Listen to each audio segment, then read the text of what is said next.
Priscila, você tem informações sobre sanções. Conta pra gente.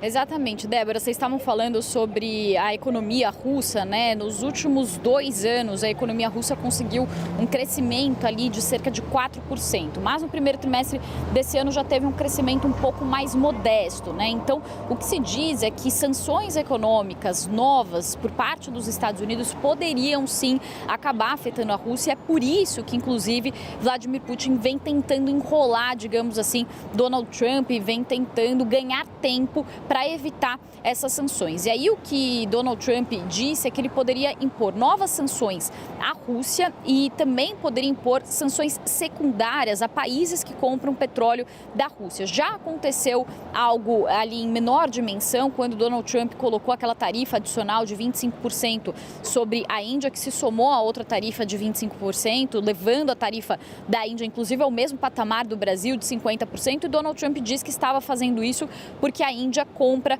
petróleo da Rússia e estava contribuindo com a máquina de guerra russa. Porém, o que muitos analistas apontam é que Donald Trump teria ali mais motivações comerciais para ter feito isso diretamente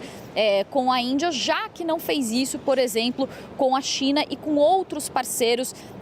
que compram petróleo da Rússia, como, por exemplo, a Turquia e o próprio Brasil, que passou a comprar também diesel da Rússia do ano em que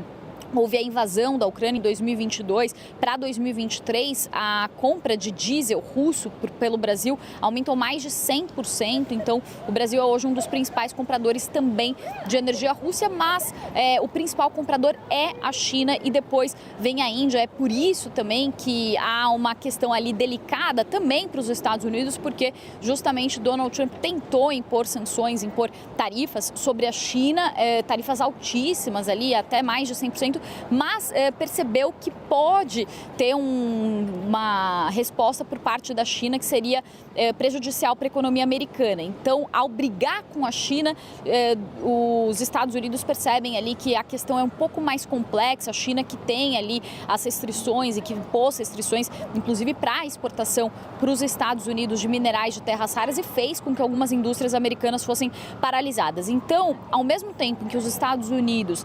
podem impor novas sanções, Donald Trump hoje mesmo, a bordo do Air Force, falou que pode impor punições severas à Rússia se não chegarem a um acordo no conflito da Ucrânia. Ao mesmo tempo, os Estados Unidos também já estão em guerra comercial com o mundo, já aumentaram as tarifas para países do mundo todo, para cerca de 70 países. E o país que talvez infligiria a maior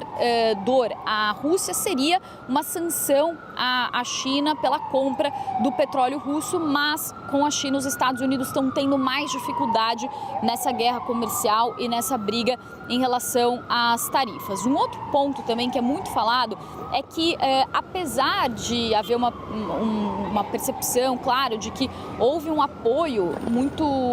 grande por parte dos europeus e dos americanos para a Ucrânia na sua defesa contra a Rússia, o que se diz também, alguns analistas dizem, é que os europeus e os americanos já poderiam ter encerrado essa guerra, esse conflito, muito antes, se inclusive tivessem imposto sanções mais severas à Rússia, se tivessem contribuído com armamentos mais potentes para a Ucrânia. Inclusive, a gente está no momento em que os Estados Unidos continuam fornecendo armamentos para a Ucrânia, mas disseram que eles não vão mais arcar com os custos do envio desses armamentos e que agora é a OTAN, a Aliança Militar dos Estados Unidos, com os europeus, que vai ter que arcar com esses custos. Então,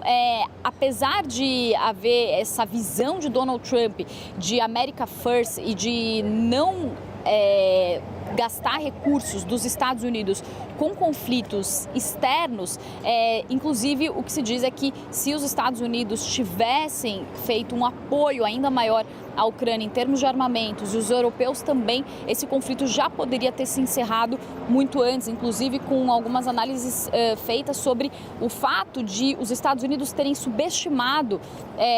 a potência e a dimensão dessa guerra lá no início, pouco antes, inclusive, da invasão da Ucrânia em fevereiro de 2022, em junho de 2021, Joe Biden chegou a se encontrar com Vladimir Putin. Logo depois, Joe Biden recebeu Zelensky na Casa Branca e, na ocasião, Zelensky pediu um apoio dos Estados Unidos para a Ucrânia fazer parte da OTAN, e Biden falou que apoiava a Ucrânia nos seus pleitos, que era contrário à violação da integridade territorial da Ucrânia, e isso enfureceu, inclusive, Vladimir Putin na ocasião. Então, também tem muita gente que diz que Joe Biden subestimou a capacidade da Rússia de invadir a Ucrânia, e depois que houve a invasão também demorou para agir de uma forma mais contundente para evitar que esse conflito se prolongasse.